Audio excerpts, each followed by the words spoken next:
शिक्षा मंदिर रे जातिभेद एमती एक करुण चित्र देखा मिली केन्द्रापड़ा जिलार राजनगर ब्लॉक रे। तो सूचना अनुसार अंगनवाड़ी केन्द्र रे शर्मिष्ठा सेठी नामक जड़े महिला जे कि सहायिका रोषिया हिसाब से नियुक्ति पाई।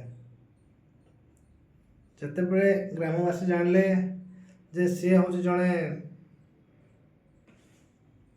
अनुसूचित जाति सिविल कास्ट टाइप जातिर से कौन कले निज पिला पढ़ाई छाड़े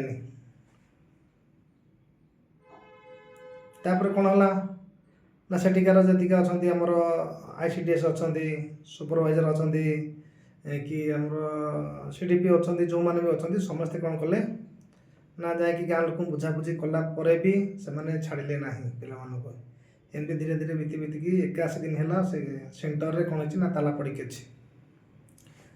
तो जितेबले सरकार आम मान गोटे पर्टिकुलर गोटे सीट रखुं रिजर्वेशन रखुं से भर भी पुणी सब प्रोब्लेम जो शिक्षा गोटे एमती मंदिर जोटि कि जाति वर्ण धर्म निर्विशेष समस्ते गोटे छात तले शिक्षकों शिक्षा लाभ करती किंतु एठी तार करुण चित्र विकल चित्र देखा मिलूँ छोट छुआ अंगनवाड़ी छुआ जे कि शिक्षार प्रारंभ हो अंगनवाड़ी आरंभ होता है। तो से जगार जातिभेद उठा सतरे बड़ अमानुषिक कथा। तो तेणुक जातिवाद हूँ गोटे एमतीका सामाजिक कलंक जहाँ धीरे धीरे धीरे धीरे मनीष को भीतर पूरा दुर्बल कर दिए निजर आत्मविश्वास दंभटा को भांगी दिए जिते मन जिते मत जड़े कि छोट जाति बोली कही दिए ना से मत केते कष्ट हुए से मुझे अनुभव कर। तो जितेबले गाँव समस्त लोग छोट जाति कहीकि निज छुआ को सेंटर को छाड़ू ना माने चिंता करंतु केमितिका हीन मानसिकता।